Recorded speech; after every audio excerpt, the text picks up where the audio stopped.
It is everywhere. It fills our homes, illuminates our streets.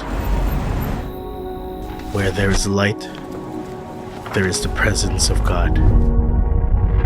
Even in the darkness, His love comes through. It gives without measure and goes the extra mile. It endures forever. It is like no other. Truly, there is no love greater than a love like His.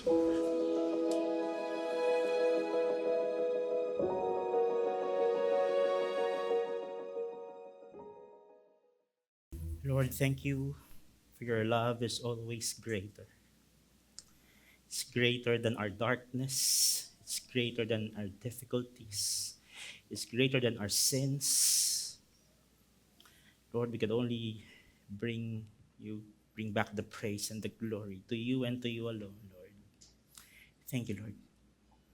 We bless the preaching of your word today, and Holy Spirit, we acknowledge your presence today. Lord, open our hearts as we talk about your love today. Over the next 3 weeks, Lord, I hope and pray that you will reveal to us a facet of who you are that we haven't seen and experienced before in our lives. As we come near to you, Lord, word says your word will not come again to you empty and void. It will accomplish the purpose for which you have set. In Jesus' name we pray. Amen. Please remain standing as we read our scripture today. Saan po natin ating mga Bibles or swipe it in our app. 1 John chapter 4, verses 7 to 21. 1 John chapter 4, verses 7 to 21. It says there, Beloved, let us love one another, for love is from God, and whoever loves has been born of God and knows God. Anyone who does not love does not know God, because God is love. In this, the love of God was made manifest among us, that God sent his only Son into the world so that we might live through him. And this is love, not that we have loved God, but he loved us and sent his Son to be the propitiation for our sins. Beloved, if God loved us, we also ought to love one another.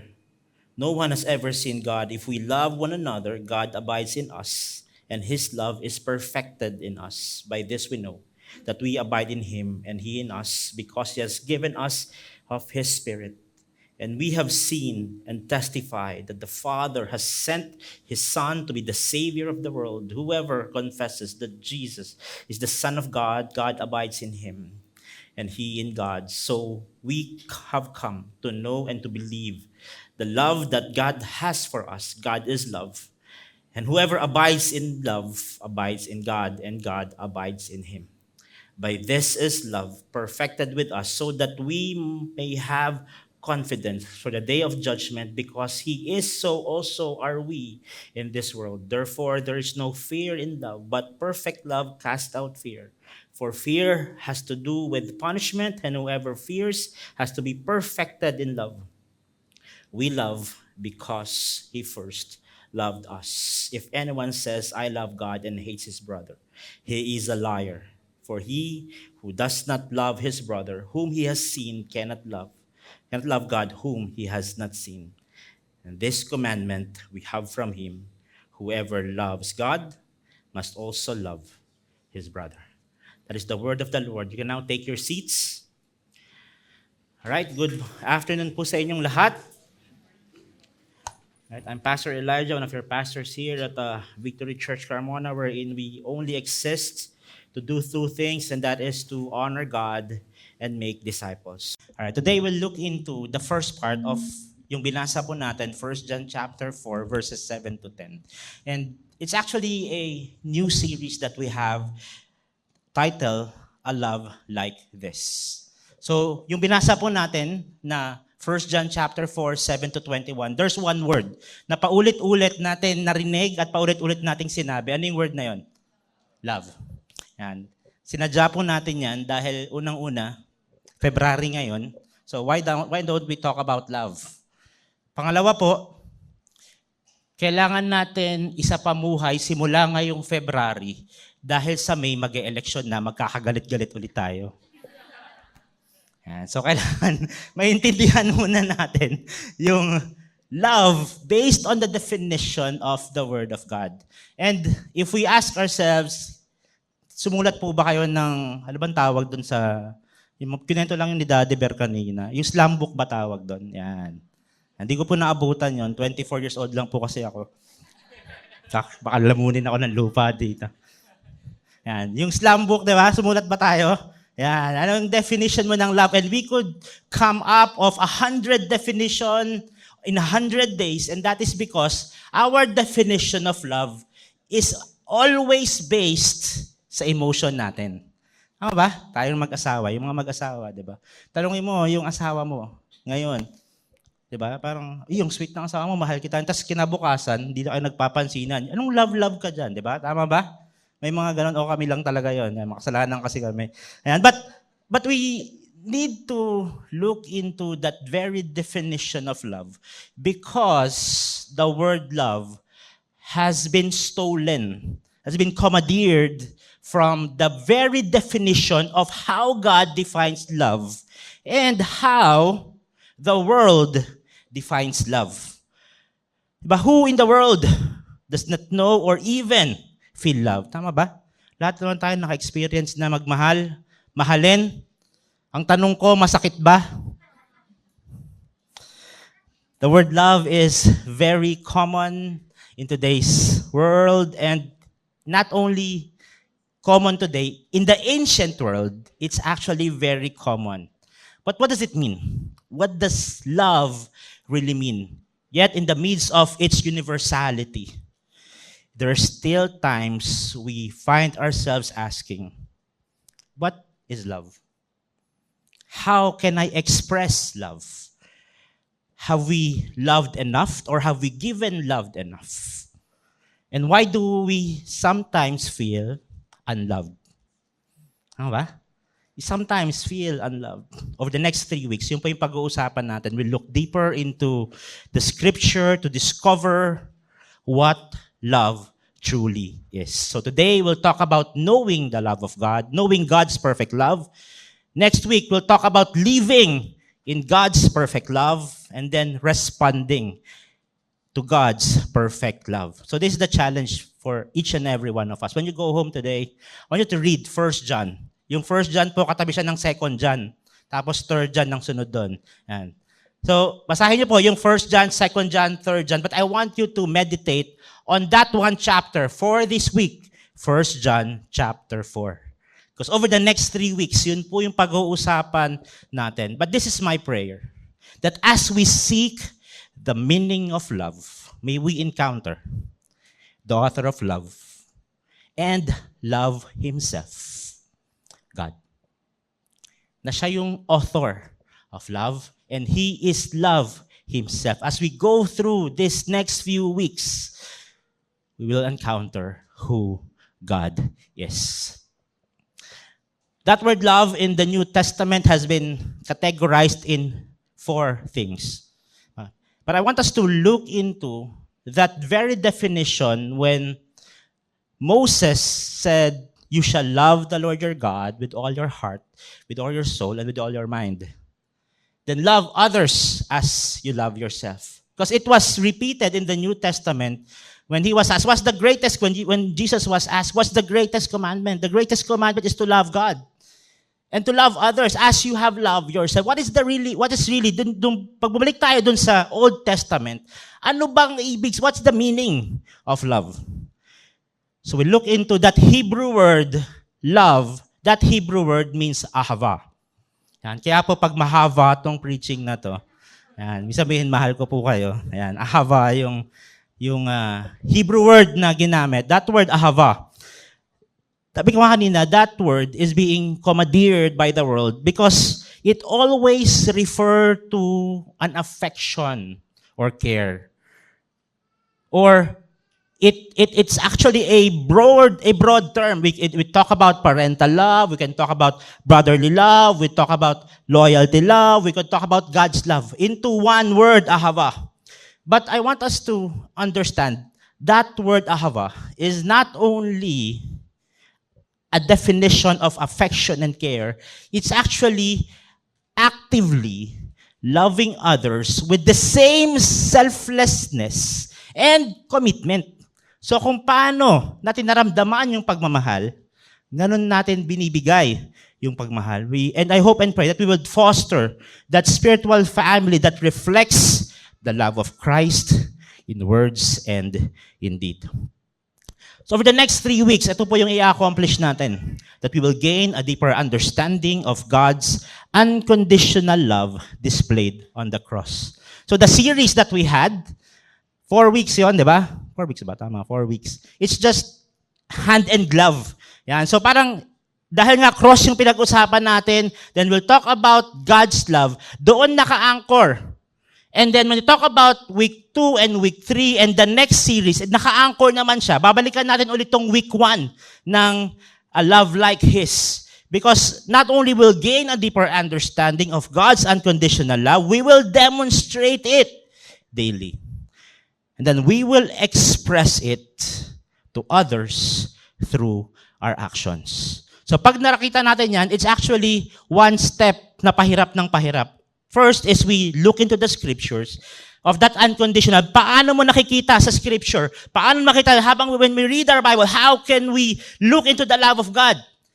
The next week, we'll experience the love of God ourselves. And because we have experienced it, we step out in faith and say, this love that I have experienced, based from reading of the Word of God and from the experience of who God is, I'm gonna express it now dun sa mga kapitbahay mo. Lalagi ka pa rin inaaway. Doon pa rin nagpa-park sa harapan mo kahit sila sabi mo na huwag ka na mag-park dyan. Hindi ako makalabas, may pasok ako alas 6 hanggang alas 7 ka nagpa-park dyan. Yan. Dun sa office mate mo. Di ba na lagi na lang ikaw ang may kasalanan pag pinapagalitan kayo ng boss mo. Na lagi na lang, ito siya gumawa. Yan. Lagi ikaw yung tinuturo kahit hindi ikaw. We'll express it to others and through our actions. So before we go to the text, sabi ko, balik tayo dun sa Deuteronomy. Deuteronomy chapter 7 is one of those pivotal moments in the history of Israelite. It's because, sabi dyan, it is not because you were more in number than any other people that the Lord, which is Yahweh, set His love on you and chose you. So Moses was saying to the Israelites, it's not because ang gagaling nyo. It's not because madami kayo. Kaya kayo minahal ni Lord and kaya kayo pinili ni Lord. Sabi niya, you were few. You were the fewest in all peoples. So paano? Bakit sila minahal ni Lord? In verse 8, it answers that. But it is because the Lord, what? Loves you and is keeping what? The oath. Babalikan natin yan. We'll circle it back later as I end this preaching. That He swore to your fathers. So God does not love them because they earned it or they deserved it. Hindi daw ganun yung pagmamahal ni Lord. His love simply originates from God's own character. He loves because He loves. Na siya yung author at siya yung starting point ng pagmamahal. That God's love is everlasting, meaning it has no end because it has no beginning in the first place. That God's love is an eternal fact of the universe. That God's love is not a duty. It's a genuine feeling, an affection that God experiences. But it's not just a feeling.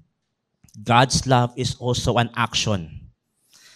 It is something God chooses to do.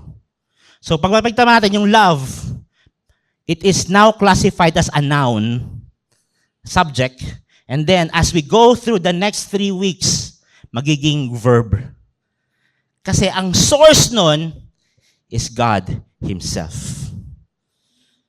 So, ang sabi dito, di ba, sabi sa Deuteronomy chapter 7 verse 8, if we replace that word love with ahava, sabi niya, because of His ahava, He brought you out of Egypt. God's love is more than a sentiment. It is something God does. So hindi niya lang sinasabing, mahal ko kayo. Kaya niyang sabihin yon because He is the author of love. Kaya niyang sabihin yon because He is love Himself. But hindi doon tumigil. Naging action word. Naging action word siya. So balikan ko lang yung word na unconditional love para hindi tayo maligaw. Because there are many preachers today in our day and age that commandeered that word unconditional love. Bigyan ko muna kayo ng false definition. What's the false definition of unconditional love? The false definition is God's love says that because God loves me, I can live however I want to. So dahil mahal ako ni Lord, mahal pala ako ni Lord eh. Kahit ano pwede ko nang gawin. That's the false definition of unconditional love. So what does it mean?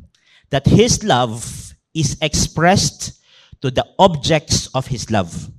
Siya yung love, ine-express niya yung sarili niya dun sa minamahal niya. Regardless of the attitude toward Him. Regardless of our attitude toward Him. God's love is neither a reaction to our attractiveness, nor the result of our obedience to God. Diba minsan, di ba? Bakit mo kapag danang may asawa, bakit mo kumuhalang? Pogi ko kasi. Yan, di ba? Hindi siya nakabase dun sa attractiveness natin. Hindi rin siya nakabase sa obedience natin.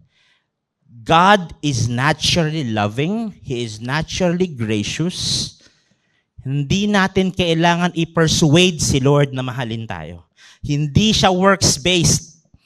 He loves because He is a loving God. In other words, God loves without imposing conditions on the loved ones. He loves because it is His nature to love. So dahil yun yung nature niya, kaya niya ginagawang magmahal.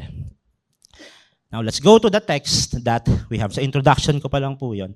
Let's go to the text that we have read, 1 John chapter 4, 7 to 21. Sabi ko nga, ang pag-aaralan lang po natin today is 1 John chapter 4, verses 7 to 10. So, just to give a little context, when I was reading this, sabi ko, grabe, kay John pa talaga nang galing yung this preaching or this word from God. John siya yung last na apostle na nabuhay. When he was writing 1 John, he was old already. The later part of his life, he was writing to the churches in the Asia Minor. So he was the elder of that churches in the Asia Minor. Nung sinulat niya to, ito na yung mga nangyari sa kanya. He was already boiled in oil. So ginawa siyang crispy pata ng mga ng Roman government. He was already forced to drink poison by the Roman government. Tapos hindi lang siya namatay. But John is actually battling two things. False doctrine and persecution. So isipin mo, John here was talking to the church. He was not talking to the people outside of the church. He was talking to the church. Nagkakaroon ng persecution towards the church. So John is now saying, you love those who are persecuting you.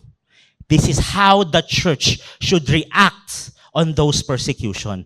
Suklian mo ng pagmamahal yung persecution na natatanggap mo.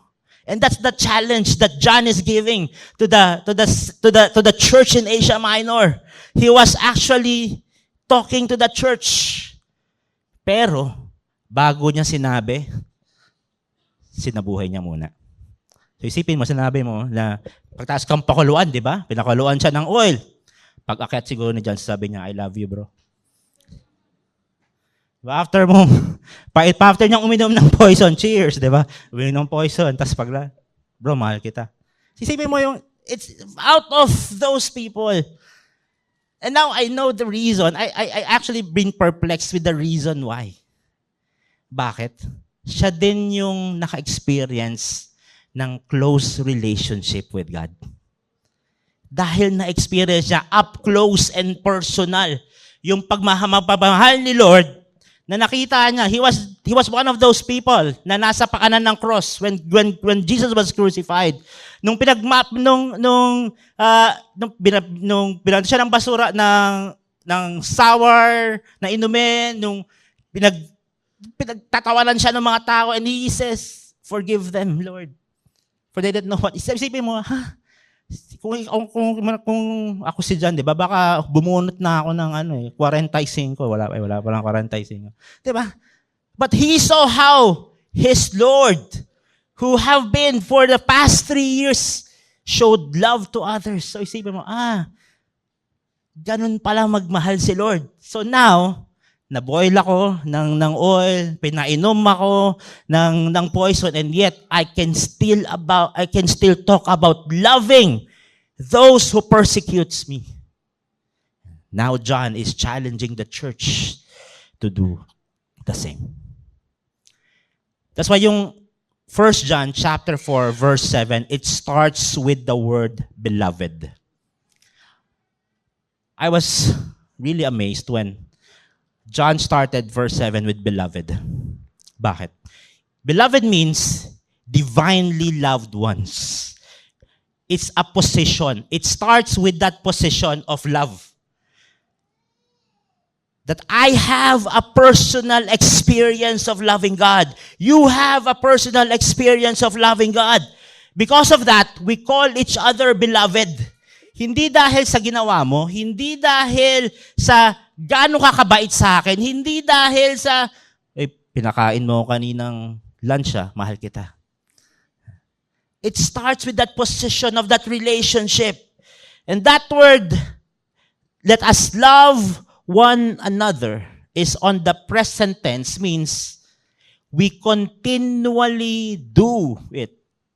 It's a continuous loving effort. We choose to love. We prefer to love. So isipin mo, kausap mo yung church na pinipersecute, na pinapatay, and that you say, you continue to love those who persecute. You continue to love those people na inahinahan ka and pinapatay ka. Datay kang patayin. Bakit? Because that word love, the source of it is God's love. It is not defined by us. It is not defined by others. It is God who defines it. So, nung sinabi niyang, beloved, let us love one another, just like He's saying, those who are loved, let us love. Those who are loved, let us love. It is not to earn or become worthy of God's love.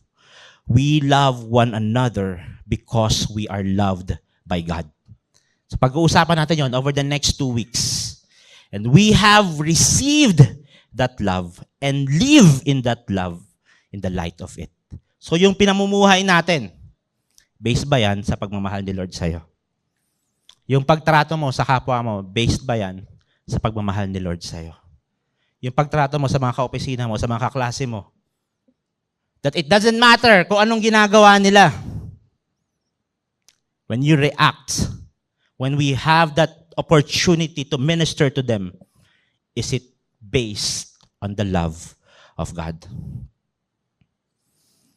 The last part of that sentence, for love is from God.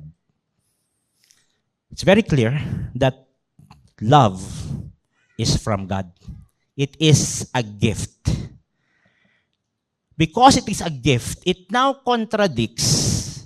It is the opposite of how the world defines love. Because kapag sinabi ng world na love, a lot of times, most often than not, it is selfish. Lagi kang may hidden agenda. Lagi kang may gustong patunayan. It is selfish. Laging ikaw yung, kailangan maisahan ko to. Kailangan mas mahal ako nito. Laging ganun. But John is saying here, beloved, let us do it differently from the world. Let us love one another. When I was reading this phrase, sabi ko, grabe to si John. And that is because he experienced in the first place the love of God. And that's the prayer that I have to each and every one of us. Tama ba? Mahirap magmahal? Yes? That very definition of love that I said a while ago, how many of us, easy peasy. Meron ba?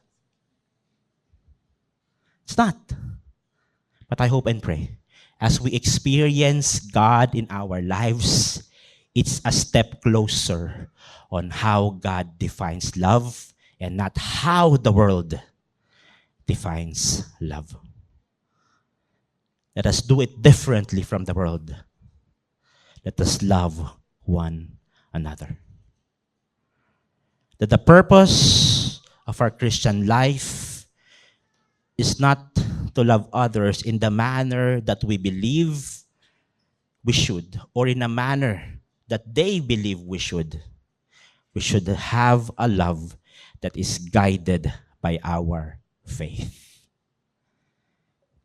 Because it is from God, because it is a gift from God, and as we receive it by faith, when we love God and now when we love others is now guided by how we received the love of God. Let's go to the latter part of that verse. It says there, and whoever, what? Loves has been born of God and knows God. This does not mean that every display of love in the world can only come from Christians. Hindi po ganun yung ibig sabihin yan. Hindi ko sinasabi na, mga Christian lang pala ang pwedeng magmahal. I'm not saying that. Because, how many of us know someone, not a Christian, pero grabe magmahal? Yes? Meron yung mas mabait pa to sa victory group ko eh. Sana ito na lang yung naligtas kaysa dito eh. Etong small group ko, di ko alam kung ano eh, ligtas pa talaga, di ba? Yung ganon. We know someone like that. It does not mean that it only comes from Christian. What does it mean? That because they still have that capacity to love. But however noble it is, however good na motivation is, it always falls short. Because yung pagmamahal na binabahagi niya, it only comes from Him, not from the source of love. Na kahit gaano kagrabe yung pagmamahal ng taong kilala mong hindi Kristiyano, it will always fall short. Bakit? Ang sabi dyan, whoever loves has been what? Born of God and knows God. The reason why we can love is because we have been born of God and knows God. That word knows came from the Greek word knowing through personal experience. So hindi siya bookish type of knowing. It came from a recognizing of that personal experience. So parang ganito, let me illustrate.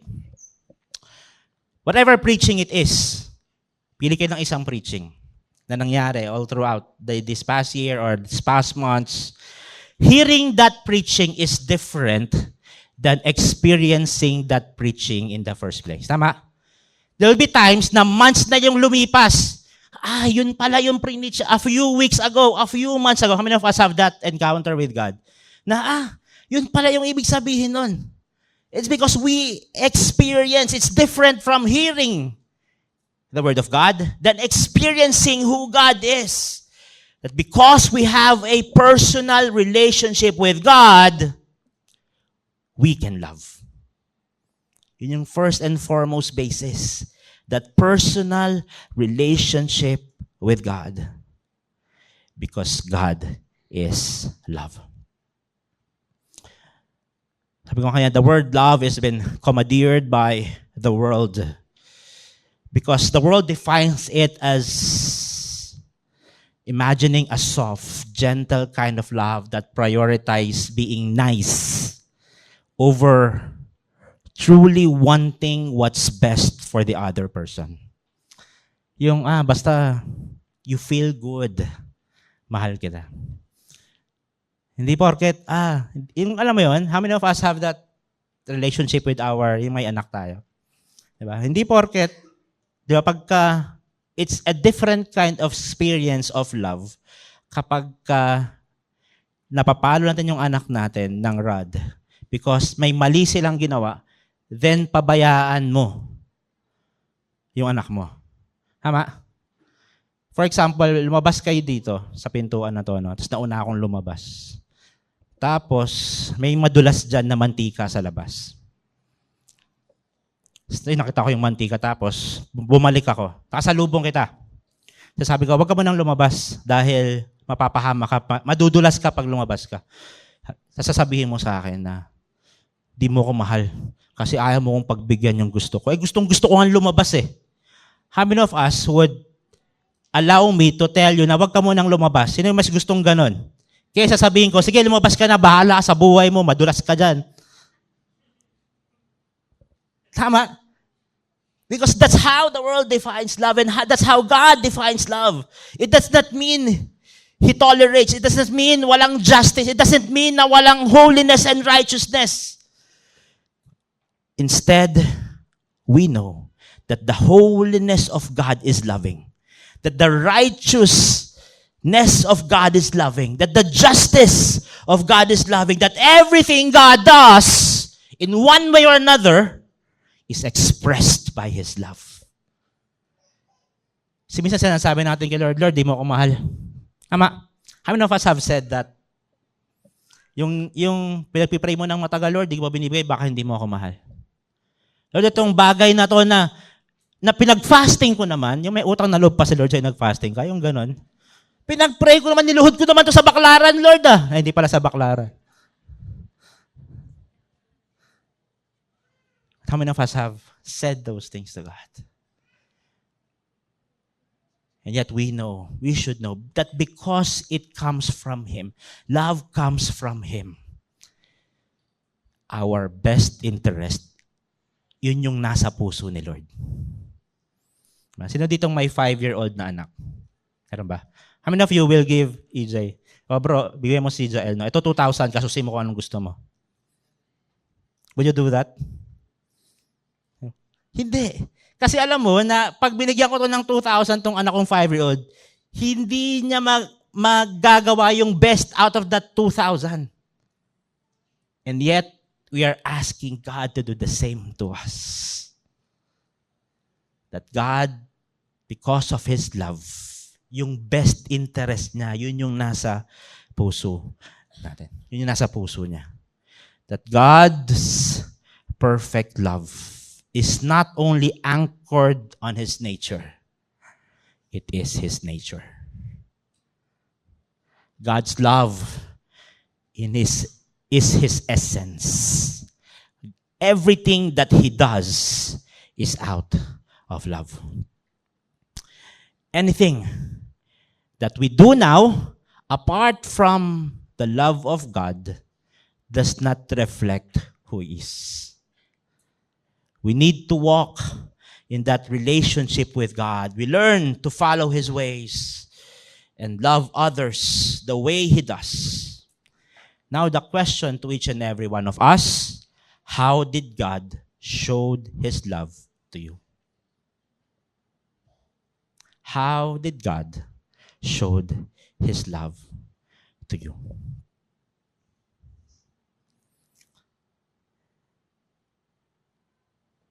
The next verse, in verse 9, it says there, in this, the love of God. This shows us what love is and what it means. That love is not only defined by the sacrifice of Jesus Christ. We talked about the cross the past few weeks. And we can say that Jesus loves us because of the sacrifice of Jesus. But love is not only defined by the sacrifice of Jesus. It's also defined by giving of the Father. You see that phrase? God sent. God sent. It was a sacrifice for the Father to send the second person of the triune God and to sacrifice, to pour out His judgment that we deserve. Pour out His judgment to His Son. That word, God sent. Because the world defines love with regards to offense. The offended, tama ba? Yung offended, siya dapat yung lalapit. Tama ba? Ganun tayo mag-define ng pagmamahal. Ikaw ay may kasalanan, ikaw mag-sorry. Tama? How many of us, husbands and wives, na pag ikaw yung may kasalanan, ikaw pa yung bahala, ikaw mag-sorry. Matutulog tayo, hindi tayo matutulog hanggat hindi tayo nagbabate. 2 araw na kayong hindi bate, so 2 araw ka na rin gising, di ba? Minsan, gano'n, di ba? Tama ba? Yun yung definition ng mundo. Ikaw yung may kasalanan, ikaw mag-sorry. And we know, from the story of in the Garden of Eden, tayo yung may kasalanan si Lord. And yet, what did the verse say? God sent. In spite of our sin, in spite of us rebelling against God, in spite of our disobedience to God, breaking God's law, breaking God's trust, breaking God's love, which resulted in that sense of guilt, resulted in that sense of fear and that sense of shame. Having that sense which exposes the magnitude of our need, God sent. God did the first step towards reconciliation. As Spurgeon says, he was the first to send an embassy of peace. Kaya nagkaagulo minsan yung mga bansa, di ba?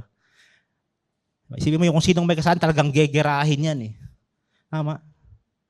And yet, as God defined it, God sent. The Father sent His Son. The love of the Father was not only sending the Son, but also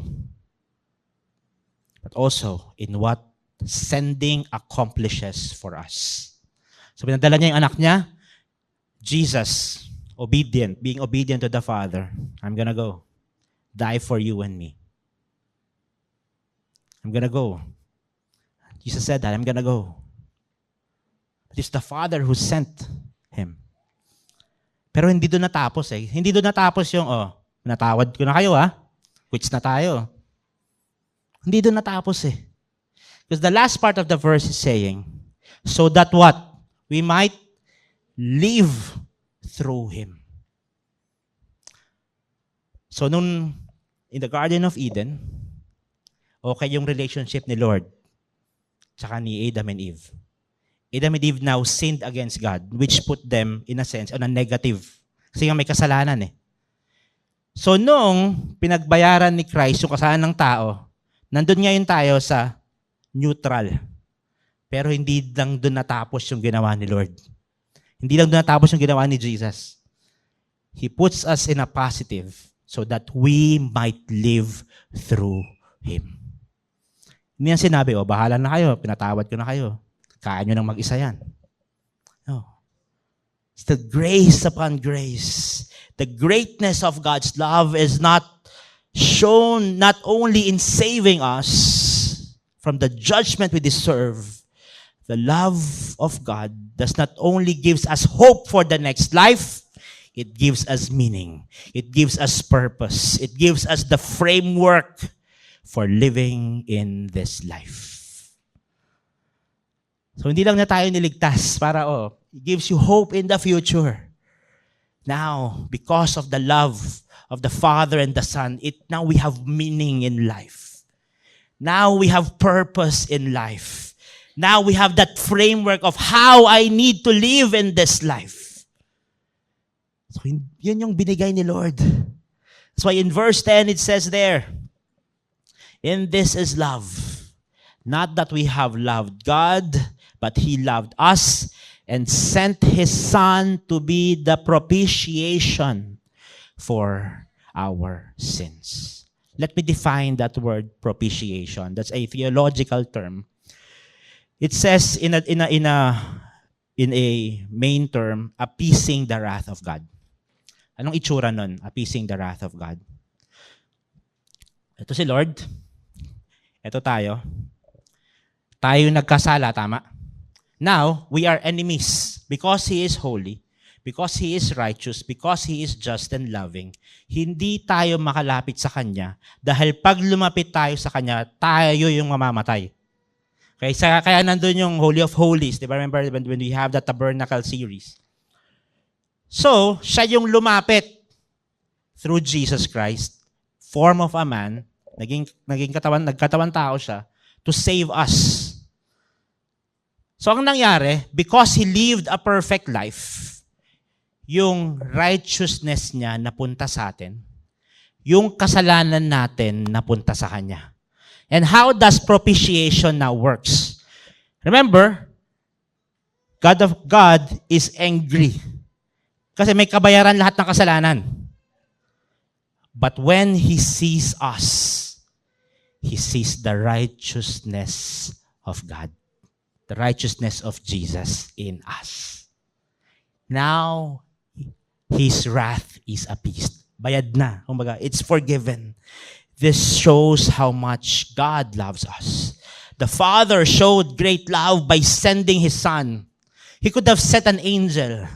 He could have sent another prophet. But He sent His own Son. And hindi natin kayang bigyan ng picture yon. Kasi lahat, meron daw may mga anak, yung nahuli yung kapitbahay mo. Ang bait-bait sa'yo nung kapitbahay na yun. Kaso nahuli siya. May ginagawa palang kababalaghan. So nahuli siya. Death penalty. How many of us in the right mind would say, sige, anak, ikaw magbayad ng kasalanan niya para maging okay kami? Mabait yun ha, nakapit. Sinong gagawa doon? Mabait na kapitbahay pa yon. Meron ba? Wala. No one is in the right mind will do it. How much more yung kapitbahay mong laging galit sa'yo? Laging galit ka, tas nakulong, di ba? Kulang na lang, sige, sa impyerno ka sana mapunta, di ba? Sipain pa papunta ng impyerno. How many of us would say, sige anak, pagbayaran mo ikaw yung makulong para makalaya yung kapitbahay natin? No one in the right mind would do it.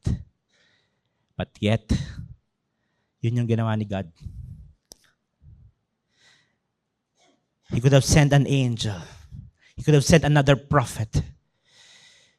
But He sent His Son not to gather information or to show kindness to the world, to die for our sins. He sent His Son to die for our sins. If God had simply sent Jesus to teach us about Himself, it would have been wonderful enough. It would have been good. It would have been much more than what we deserved. Even if Jesus have only served as an example, this is how you should live. It would be beneficial and valuable to us. But the amazing thing is that God did not just stop there. He sent His Son not just to teach us or to show us how to live, but to die as a criminal so that He can save you and me from our sins. Tayo dapat yung namatay like a criminal. It should have been us on that cross. But He sent His Son, Jesus Christ, to die as a criminal, to save you from your sin, and to save me from my sin. That God's perfect love is shown by sending Jesus to die for our sins. So balikan natin where we started a while ago, Deuteronomy chapter 7, just to illustrate 1 John chapter 4, 7 to 10. It is not because you were more than in number than any other people that the Lord is set His love on you and chose you, and you were the fewest of all people. So hindi siya ganoon, di ba? And we have said a while ago, but it is because God loves you and is what again? Keeping the oath that He swore to your fathers. What does it mean? When Moses said he was keeping the oath that he swore to your fathers. We look back further and we could find the story in Genesis chapter 15 where God gave an oath to someone. So basahin natin Genesis chapter 15 verse 5. You read Genesis chapter 15, yan yung story ni Abram and ni God na nag-usap sila. God promised in Genesis chapter 12 na magkakaroon ng son si Abram. And now, that story in Genesis chapter 15 said, your son, basahin natin, said, and he brought him outside and said, look toward heaven, the number of the stars, if you are able to number them, then he said, so shall your offspring be. And he believed, and he counted it to him as righteousness. Remember that series we had last Christmas? Jesus, the son of Abraham. So sinabi natin doon that it was the person in Genesis chapter 15, the initial fulfillment of it is Isaac.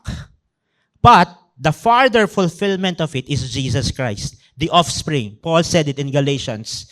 So, ngayon, nagkaroon ng covenant si Lord at si Abraham. Let's read verse 7. And he said to him, I am the Lord who brought you out of the land of Ur to the Chaldeans to give you this land to possess. So, but he said, O Lord God, how am I to know that I shall possess it? So, ito na yung covenant. In Genesis 15, verse 9 to 10, he said to him, bring me hither 3 years old of female goat, 3 years old of ram, 3 years old of turtle dove, and a young pigeon. And he brought him, and all this cut them in half, and laid each half over against the other, but he did not cut the birds in half. So yung mga animal na binigay, na sinabi ni Lord kay Abraham, that when he swore, sabi niya, o sige, hatiin mo sa gitna, tapos ilagay mo sa magkabilang side. Yung mga animal na pinatay. If we read that in our 21st century view, parang tama, hindi natin gets. Bakit kailangan? Bakit kailangan, unang-una, bakit kailangan yung mga hayop? Pangalawa, bakit kailangan in half? Let's read, bakit kailangan?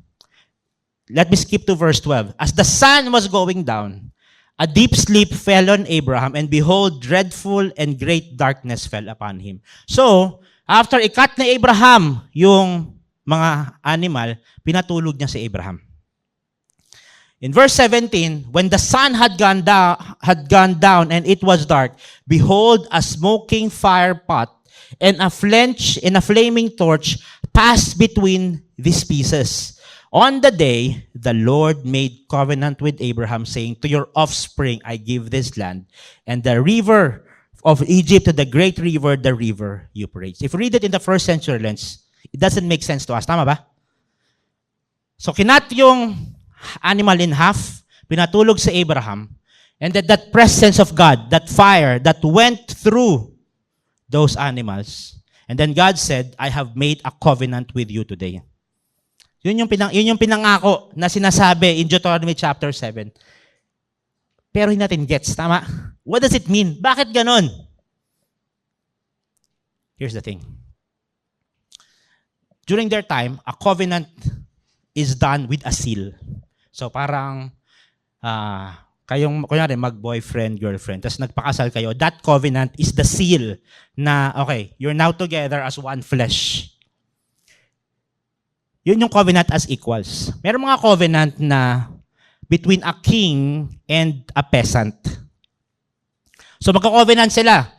Ito yung gagawin ko as king, ito yung gagawin mo as peasant. So para malaman natin yung covenant na yon, so papatay ako ng hayop, and then dadaan tayo parehas doon. Usually, kapag ka king at peasant, yung peasant lang ang dumadaan. It is saying, if I don't fulfill my part of the covenant, ganun yung mangyayari sa akin. Ganun ako mamamatay. I will be cut in half. So kapag dumaan yung king, mas okay. Pero minsan, hindi dumadaan yung king dahil nga mas mataas siya. So pag dumaan yung king, i-treat niya, okay, as co-equal. So pag ginawa ko yung part ko, okay, pag hindi ko ginawa yung part ko, ako yung mamamatay. But look at the story again. In Genesis chapter 15. After i-cut ni Abraham yung animal in half, pinatulog siya ni Lord. Tapos, si Lord yung dumaan sa gitna. What does it mean? It means that someone is holding that covenant afloat. Bakit? If we look at the story of Israel, Israel didn't fulfill that covenant over and over and over again. But how come God fulfilled this part of the covenant? Because as we know, that offspring is Jesus Christ. That offspring is Jesus Christ. So when God said, dumaan siya doon sa gitna ng broken animal, nung animal na cut in half, He is saying, I've done my part of the covenant. You didn't do your part of the covenant, and yet, because you didn't do your part of the covenant, I will die for you. So yung pagdaan ni Lord dun sa gitna ng animal na magkahiwalay, He is saying, you sinned over and over. I sent my son already as an offspring. Because you didn't do your part of the covenant, I'm gonna die for you. Sometimes, our problem is we say, I don't love God enough. Actually, the more correct way of saying that is that we don't understand how much God loves us. Because if we understood how much He loves us, we can't help but love Him back. We have heard over and over and over again in our life that God loves us, yes? But when we finally experience that knowing, when we finally experience the love of God, when we finally not only understand what it means, but personally experience it, it changes our lives. God does not change. He does not change. He loves us in our good days. He loves us in our bad days. God loves us when we feel it. God loves us even if we don't feel it. Because His love is not based on who we are. It is based on who He is. So in that cross with arms outstretched, pierced in His hand and in His feet, blood flowing down, God did not only said He loved us, He showed it by sending His Son to die for you and for me. That when we truly understand God's love, we can love a love like His. And that is the key over the next few weeks, us understanding, us experiencing the love of God. Because if we don't experience the love of God in the first place, we cannot show it to others. But when we experience it, and personally experience that love of God, we can love a love like His. Sin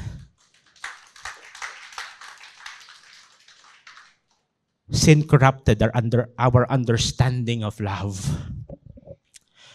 But apart from our relationship with God, we became incapable of understanding and reflecting God's love. It is always falling short. But God chose to send His Son to show how He loved us. It is the perfect demonstration of God's love sacrificial, self-giving, unconditional. We cannot understand what true love is like as we know and experience. We can understand what true love is. What true love is like as we know and experience God's perfect love. Just like God's love, our love should show itself through our actions. That we can experience God's ahava. We imitate God's ahava by showing ahava to others. My prayer is that we continue to grasp His love. That as our understanding of God's love grows deeper, we are more transformed. And it should mirror how we love others. I hope and pray that as we experience the love of God, it should not stop with us. We show it to others. To have them experience God's love as well. Now, as we respond, the preaching that we have heard, but why don't we stand? We'll do our communion today.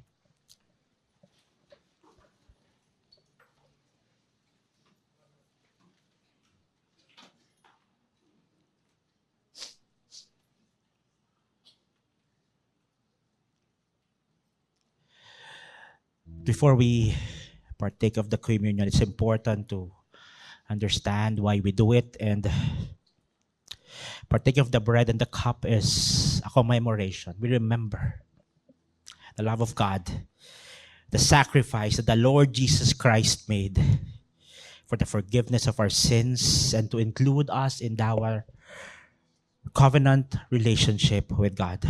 But it's more than a simple commemoration. It is a participation in the Lord Jesus Christ's sacrifice.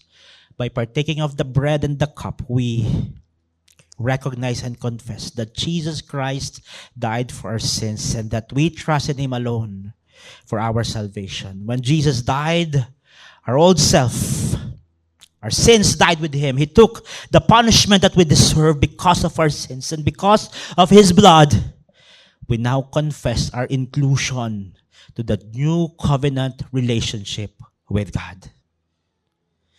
Communion teaches us that it is a recognition and a confession of our unity and fellowship with fellow believers who have put their trust alone for their forgiveness and salvation. It's a proclamation that we are one in Christ.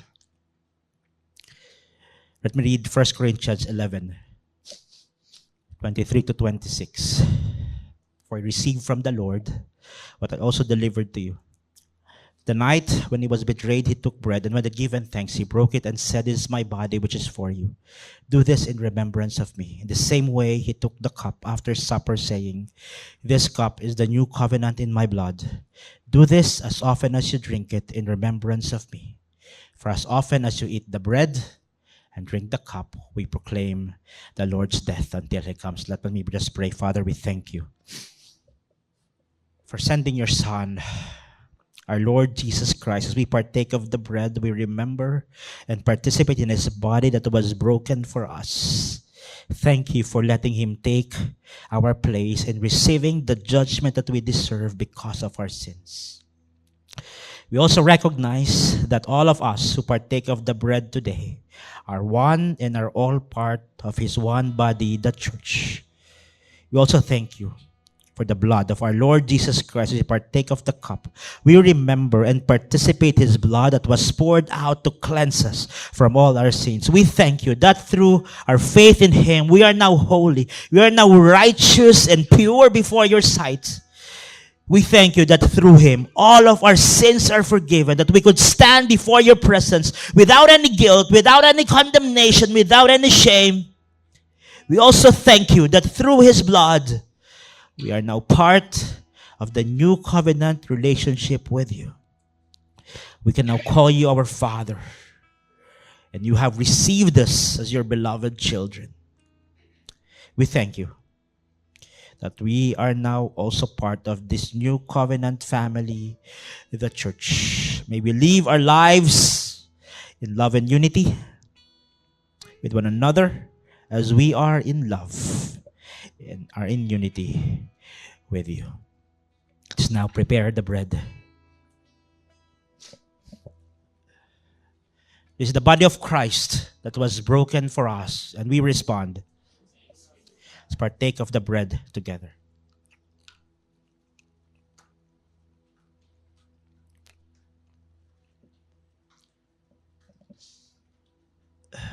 This is the blood of Christ. It was shed for us, and we respond. Let's now partake of the Lord's cup together. Let me pray and send you off. Father, we thank you for sending your Son to die on that cross in our place. As the greatest demonstration of your love, we thank you, Lord, because you have first loved us.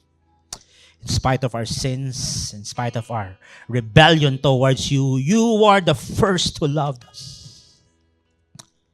Lord, we ask to keep us grounded in your love every day. Lord, we pray that we would remain in your love, and not the way how the world defines it. Lord, we pray to have a heart for others. Lord, we ask that we could have an opportunity to demonstrate your love in our family, in our community, in our workplaces, in our school. Thank you, Lord, that I send these people off. I send them with blessing and provision. May the Lord bless you and keep you. May the Lord make his face to shine upon you and be gracious to you. May the Lord lift his countenance upon you and give you peace. I send you off in the name of the Father and of the Son and of the Holy Spirit. In Jesus' name we pray. Amen. Thank you, everyone. If you need prayers, lapit lang po kayo sa harap. We'll pray with you. Thank you and God bless. See you next Sunday. Ikaw lamang ang tanging dahilan. Ang iyong presensya'y laging nariyan.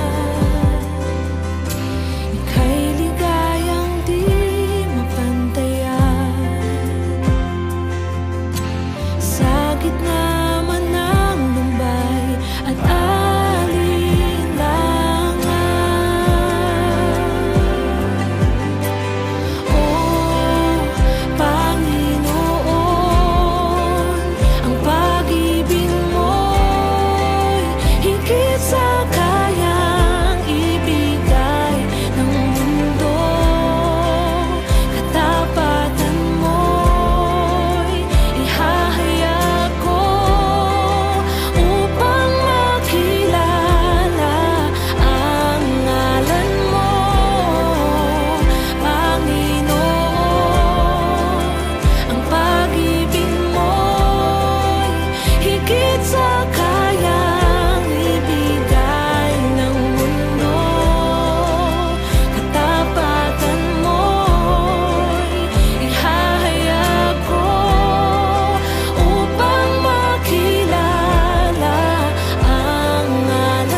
ingatan mo'y ihahayag